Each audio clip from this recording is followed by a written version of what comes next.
and such like that with metals involved.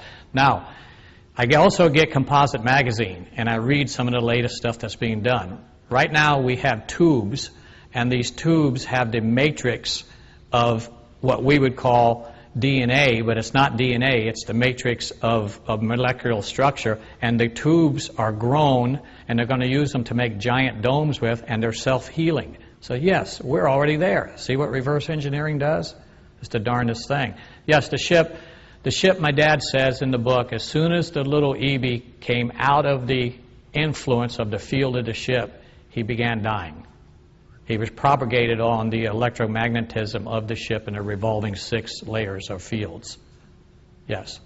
So is the ship alive? Time will tell.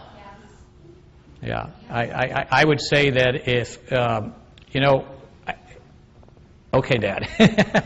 the integrated circuit, Dad says, when he and General Trudeau had the first one, the charred chip, they knew right then and there by touching it that it was a living entity. So your computer that you throw on the floor and you burn up and such, you better watch it because someday he might get mad at you for doing such a thing.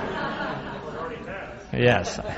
And you know, anyone that works around the equipment knows that they interface their minds with that computer because they're putting their minds into it. Also, a real quick theory here that maybe hasn't been talked about. The person, let's say that a group of men invented the television set. I'm going to just put this in real general terms. Say the television set is set back to caveman days, okay? And the caveman have everything there that they need, a generator, the alternating current to 60 hertz, and they plug this in, and they click the thing, and it doesn't come on. Why doesn't it come on? Does anyone know? Well, no, you have broadcast on the DVD and everything. You have everything you need that would be in this timeline to make it come on. But they click it and it doesn't come on. Well, here's the reason why. The minds that created that television, now the minds that created that television are not there. So it doesn't work. Now the Earth is not finished evolving. It's an egg. And the egg is, the embryo is still growing. The technology is only just here within the last 50 years to make that television, which my father saw the very first one at the World Fair in New York. Okay, and so right now the ship, the technology to make the ship alive is coming. The Earth hasn't evolved that far yet. Now, what evolves the Earth? Of course, we all know it's us. We evolved the Earth. So the ship will be an extension of us. Yes. So what you're talking about is group consciousness? Absolutely. Yeah. And they had a group of EBs within the ship. There were 6. But you mean group consciousness of the entire world? Well, the caveman example that you gave, yeah. The group consciousness didn't exist for the television to work?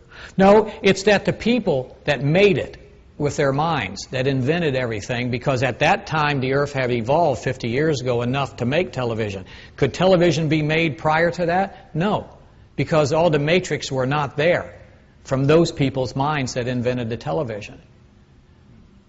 So how's that different than group consciousness? Well, what do you mean by group consciousness? I'm lost. You mean the sum total of every 6.5 billion people on Earth? Yeah. Yeah, group consciousness is very important, but remember, each group wants a different thing. You certainly want something different than somebody that's planning a war in Pentagon right now. So, you know, group consciousness is many groups. Yeah. Collective consciousness, that's what Yes, collective consciousness. If there's enough, you know, the Earth is flat if everyone says it's flat, you know, and that's the way it is. If everyone says the Earth is round, then it's going to be round. Next, it might be triangled next year, you know, but it matters. It matters what everyone thinks, if that's what you're saying. Yes, it does.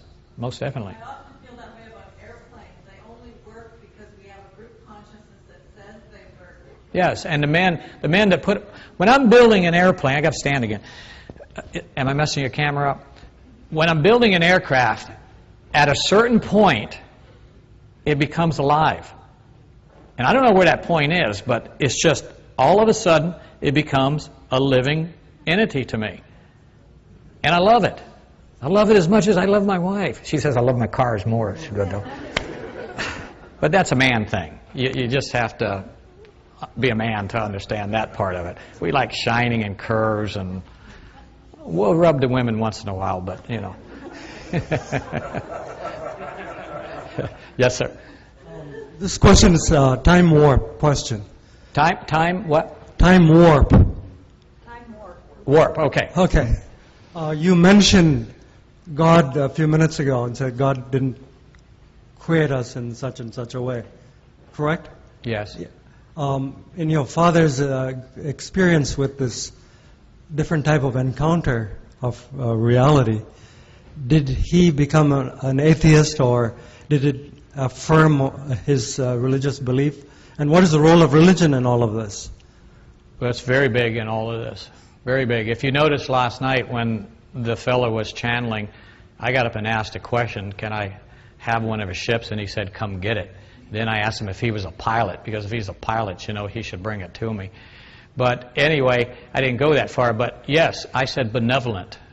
In other words, time travel has to be benevolent. And was my father religious? My father was very, very Catholic. And I remember as a young man seeing him opening up his little tiny book and reading it every single night.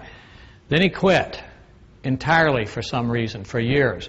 When he came back to live with us, my wife and I were then riding with the Christian Motorcycle Association, and we were, you might say, into religion, hunting for religion at that time, let's say that. And I told my father that I think he should.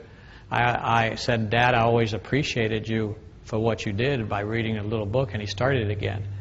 So, yes, my father died as a religious man. And I will tell you this, I've never said this before, but you bring up the subject. The night my father died, I'm going to tell him, okay? He said he died that morning, and when he came out of his room, he had drawn a picture. And the picture, I knew instantly what it was, because he taught me to communicate when I was just a baby. And it was a picture of the Shroud of Turin. So as soon as I saw it, I said to the next question to my dad, I said, was Jesus in your room? And he said, yes.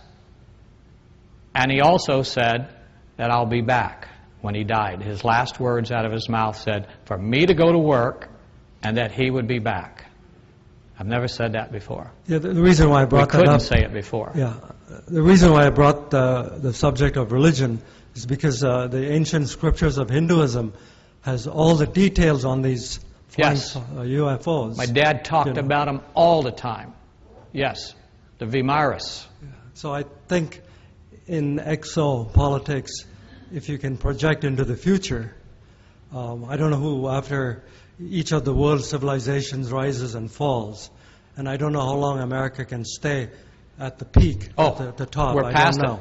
A democracy has never lasted over 200 years. Exactly. If you look at history, all the Roman Empire, the Peace of Rome and Britain, so forth, there is going to come a time when it will be replaced. Yes. And if India and China and other countries emerge, and it's economically in that direction, these ancient scriptures will come back again. That's why I wanted to know.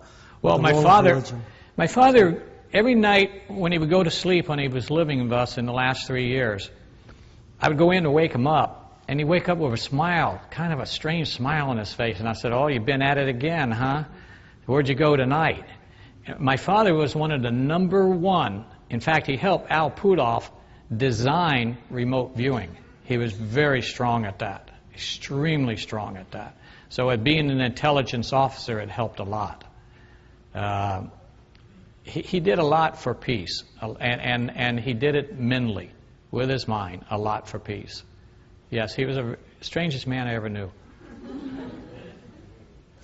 Okay, I'm going to put myself on the spot here a little bit, too, with you. I think you hit the nail on the head when you said it's all happening simultaneously. And I think that's where the confusion comes, because we try to interpret everything happening simultaneously and order that information along a timeline. And that basically what I was told is that we take in the logarithms and we convert in our brain, we're this information field, and we take in logarithms and we convert that into what we